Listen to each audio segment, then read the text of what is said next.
बोलो बच्चे, डाउट्स बोलो। 21st का बी क्वेश्चन बोलो बच्चे। 21st क्वेश्चन बोलो। स्टेफी किया नहीं है ना होमवर्क? किया है? फ्रॉम द टावर है। A ball is thrown vertically upwards. Initial velocity of 49 meter per second. Calculate the maximum height attained.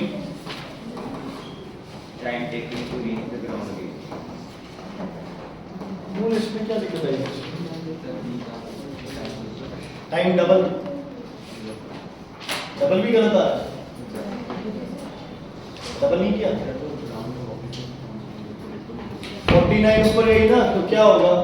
v equals to u plus 80 होता है, तो g की वैल्यू क्या अपनी 9.8 इंटू टी, ये इधर आके माइनस था, minus 49 minus 9.8 into T, minus minus plus 1 जा 5 जा, t की वैल्यू आ गई 5 सेकेंड्स, टोटल टाइम हो गया 5 + 5 10 seconds.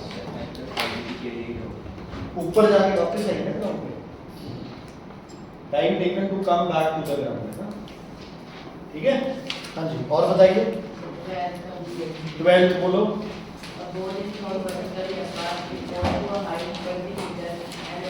Goes to a height of 20 meters and returns back.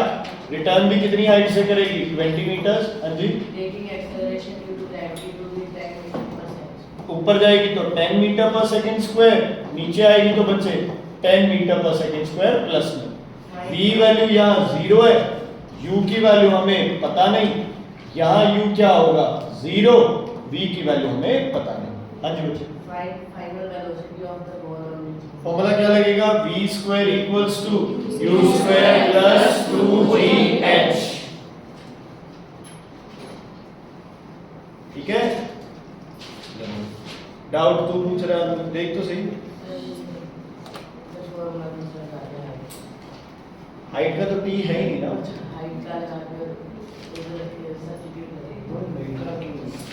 ठीक है, हो जाएगा। ओके, और डाउट बोलो, नए वाले में बोल दो। 6th बोलो question. The acceleration due to gravity at the moon surface is 1.67 meter per second.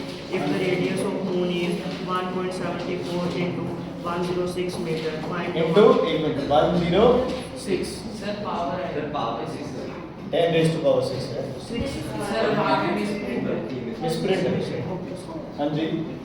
find the mass of the moon. Find the mass of the moon. Okay, ध्यान से सुनना। जी और स्मॉल जी में अपन एक रिलेशन की थी, है ना? वो क्वेश्चन भी अब कर लेते हैं अपन। एफ के कितने फॉर्मूले होते हैं? पहला फॉर्मूला m इंटू ए, जिसको क्या लिख सकते हो? m into G. अच्छा, एक एफ का फॉर्मूला और होता है, capital G capital M small M upon R square. इसकी जगह मैं क्या लिख दूं? स्मॉल एम जी, एम से एम कैंसिल। ठीक है जी, तो small G equals to capital G M upon R square. Very important. अपने को किसकी वैल्यू बतानी है बच्चे? कौन से एम की बतानी है वैल्यू? Capital M. तो फॉर्मूला क्या बनेगा? Capital M equals to G into R square upon capital G. इसकी वैल्यू क्या होती है?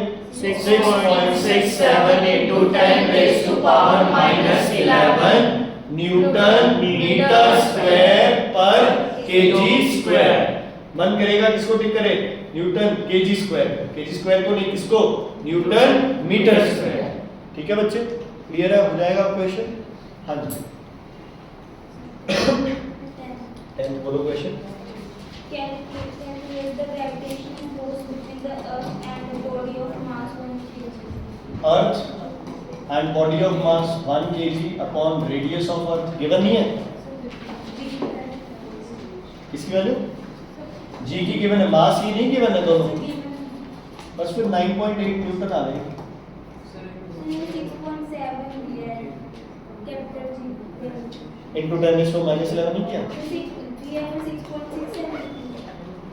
अब ये क्या लिख रहे हैं? 6.7। हाँ हाँ, वो कोई चक्कर नहीं है उससे, कोई देखो बच्चे ऐसे पॉइंट इधर उधर तो कोई इतना लंबा चौड़ा क्वेश्चन नहीं है। हाँ जी, और कोई?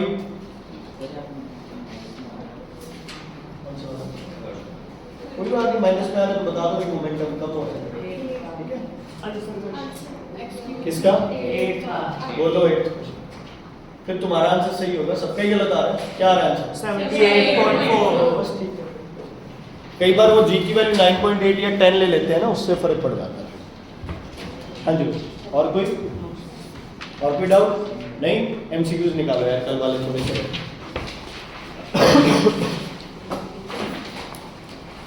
किस पे थे? 27 पे बच्चे, when an object is experiences acceleration, जब कोई ऑब्जेक्ट एक्सेलरेशन फेस करता है, इसका मतलब उस पे क्या एक्ट कर रहा है? फोर्स एक्ट कर रहा है। देखो, फोर्स वेलोसिटी को कांस्टेंट नहीं रखता। फोर्स वेलोसिटी को क्या करता है? या तो इंक्रीज या फिर डिक्रीज।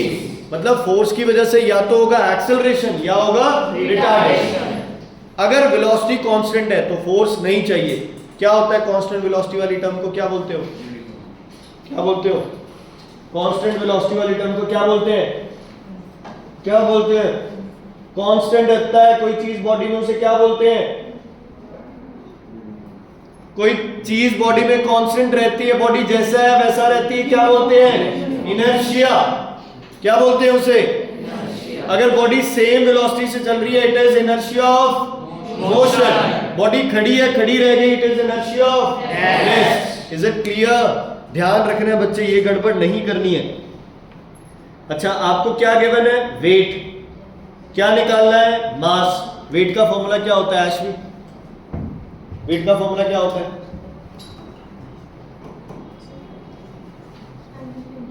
m इंटू जी। फोर्स वेट सब सेम है ना?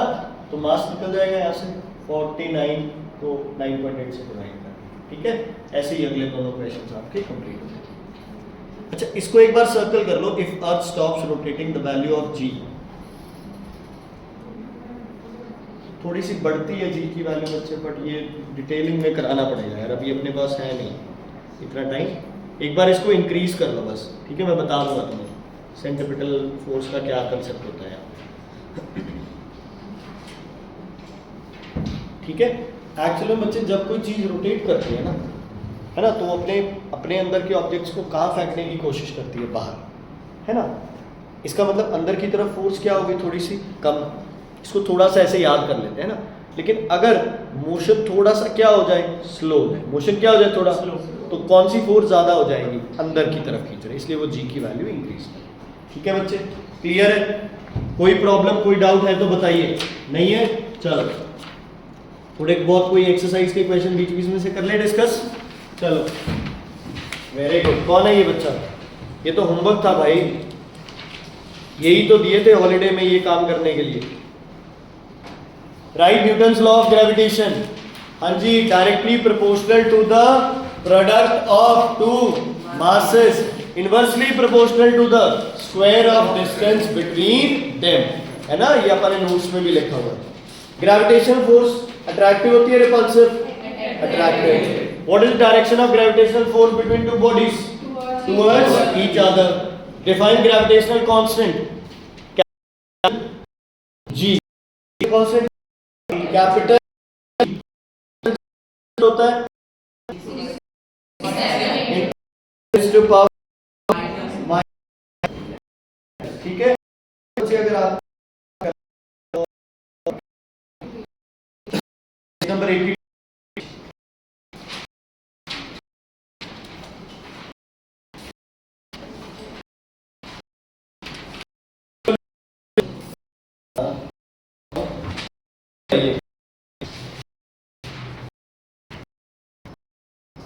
कल किया था यार, मैंने गलत नहीं बोला। ये रहा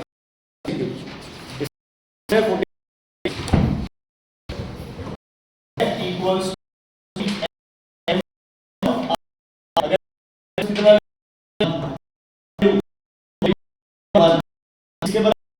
force G is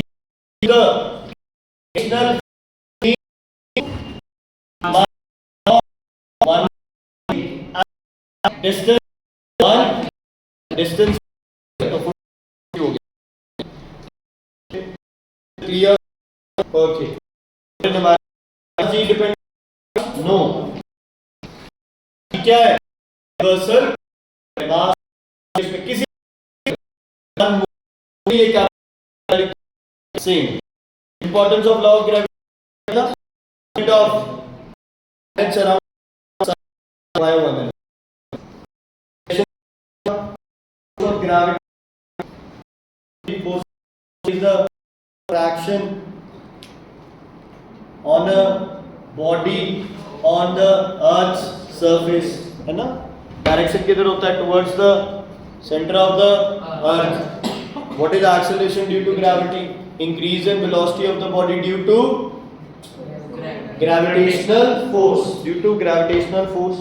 Write down average value 9.8. Moon पे 1.67. What is value of G at the center of Earth? 0. Mass weight आप कर चुके हैं। कांस्टेंट कौन रहता है मास और वेट में से? मास। One mass weight, which is a measure of force of gravity. Weight, mass is amount of matter. SI unit of mass kg. Weight kgf कौन सा यूनिट है? Gravitational unit. kgf कौन सा यूनिट है? अच्छा, 1 kgf का मतलब क्या है? 10 न्यूटन। 1 kgf को वैसे डिफाइन करना आ जाए। 1 kgf is the कौन सी? Force of gravity on mass of how much? 1 kg. ठीक है, 1 kgf is a force of gravity on a mass 1 kg. Mass 1 kg. Can weight be 0? कहाँ पे? कहाँ पे? Centre of earth. और कोई कंडीशन? वेट की वैल्यू 0 आने की कंडीशन क्या होती है? W 0 कब होता है? जब m into g क्या हो जाए? 0। m 0 नहीं हो सकता, तो जहां ग्रेविटी 0 है वहां वेट क्या हो जाएगा? जी 0। ठीक है, ओके। नेक्स्ट बच्चे, राइट एन एक्सप्रेशन, ये कर लिया। Gravitation affected. अच्छा, अगर सेपरेशन हाफ कर दे तो बताओ भी क्या होता है? Inversely proportional. हाफ कर दे, हाफ का स्क्वायर क्या हो जाएगा? f proportional to 1/1/4। ये 4 कहां चला जाएगा? ऊपर। तो फोर्स पहले से कितने टाइम्स हो गई बच्चे? 4 टाइम्स। कितने टाइम्स हो गई? 4 टाइम्स। नहीं समझ आया? देखो, जब इनवर्सली प्रोपोर्शनल होता है तो हाफ हुई है तो डबल होनी चाहिए, या स्क्वायर है तो डबल का स्क्वायर 4 टाइम्स। ठीक है बच्चे, किसी को नहीं समझ आया प्लीज पूछ लो बेटा। ये सब आपने किया हुआ, मैं दोबारा रिपीट कर रहा हूँ, फिर भी नहीं समझ आ रहा तो पूछ लो प्लीज। चिराग जी समझ आ रहा है? अगर रेडियस डबल हो जाती तो क्या करते? 1 हो जाता ना, डबल हो जाता, तो इसका स्क्वायर तो वो तो नीचे ही रहता 1/4 r स्क्वायर। तो कितने टाइम्स हो जाता? 1/4 टाइम्स। कितने टाइम्स? 1/4 टाइम्स। ये क्वेश्चन इंपॉर्टेंट है, पेपर में डालूंगा। When earth attracts Apple moves fall down. When, अच्छा यार, ये धरती हमें कर रही है, हम धरती को अट्रैक्ट कर रहे हैं, यस या नो? जिस फोर्स से मैं धरती को अट्रैक्ट कर रहा हूं उसी फोर्स से धरती मुझे अट्रैक्ट कर रही है, यस या नो? ये धरती ज्यादा फोर्स लगा रही है?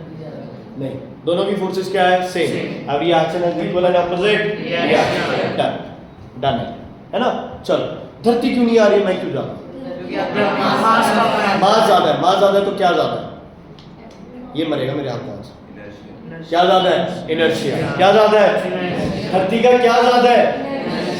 धरती का इनर्शिया इतना ज्यादा है कि धरती को बहुत ज्यादा फोर्स चाहिए उस इनर्शिया को क्या करने के लिए? खत्म करने के लिए। हमारा कुछ इनर्शिया है ही नहीं धरती के कंपैरेटिवली। समझ आ गई बच्चे? Is it clear? ठीक है, तो apple gets attracted towards earth but earth does not get attract towards apple because both attract with the same force, but mass of earth is very large as compared to a apple, so inertia of earth is also very large, so earth ज्यादा attract, मतलब force same है लेकिन अर्थ move नहीं कर पाती क्योंकि उस inertia को ओवरकम करने के लिए फोर्स क्या चाहिए? बहुत ज्यादा। और उतनी फोर्स कौन लगा पाता है? सन। कौन लगा पाता है? सन, जो धरती से क्या है? बड़ा। What is the reason of moon revolving around the earth? Gravitational force of earth. What is the acceleration due to gravity on the surface of earth? Mass radius हो जाएगा हाउ इज द रिलेशन? अच्छा, जी और मास radius का क्या relation है? अब आप बोलोगे जी और मास रेडियस का तो कोई रिलेशन ही नहीं है, तो वो फॉर्मूला दोबारा लगाओ। F equals to capital G capital M M upon R square, और F का एक और फॉर्मूला क्या होता है? M इंटू G, M से M कैंसिल, तो G होता है मास के डायरेक्टली प्रोपोर्शनल और रेडियस के इनवर्सली। ठीक है बच्चे? How is acceleration due to gravity? ये सेम बच्चे। How does value of G change with radius of planet? If the radius of planet is double the radius of earth. बताओ, अगर radius double कर दूं तो G की value क्या होगी? 1/4। ठीक है, R को ये छोड़ दो, बाकी सब छोड़ दो, है ना। ये क्या हो जाएगा? R डबल हो जाएगा, डबल का स्क्वायर, तो G हो जाएगा 1/4। क्या हो जाएगा? 1। ठीक है, सॉल्व हो गए थे ना जब ये थी। How will value of change as one goes from high hill into deep mud? High hill से सरफेस तक क्या करेगा? इंक्रीज, सरफेस के नीचे जाके क्या करेगा? डिक्रीज। समझ आ गई? हिल पे भी कम है, नीचे भी कम है, सबसे ज्यादा कहाँ है? धरती के सरफेस पे। First increases then decreases. ठीक है, हिल से माइंड में जा रहे हो ना, तो धरती के सरफेस तक आओगे तब तक क्या करेगी? इंक्रीज, और उसके बाद क्या करेगी? डिक्रीज। क्या करेगी? डिक्रीज। ठीक है बच्चे, बाकी तो सब हो गया आराम से।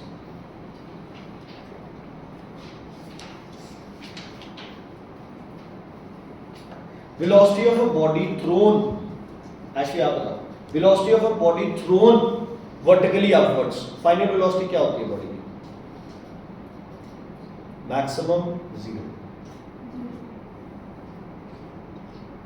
बॉडी को ऊपर फेंकता है, सबसे ऊपर जाके वेलोसिटी क्या होगी उसकी? सही है यार, कॉन्फिडेंस तो रख। क्या होगी वेलोसिटी? 0, क्योंकि हमें पता है हम वेलोसिटी दे रहे हैं उसे, तो ये तो 0 है नहीं, और जैसे जैसे ऊपर जाएगी उसकी वेलोसिटी क्या हो जाएगी? 0। और ऊपर से फिर क्या आने लगी? जैसे वेलोसिटी 0 हुई वो क्या आनी स्टार्ट हो गई? नीचे आनी स्टार्ट। ठीक है बच्चे, clear? Is it clear? Okay, I hope तीसरा तो तुम्हें इसकी वो थर्ड लॉ ऑफ न्यूटन तो कोई समझाने की जरूरत नहीं है।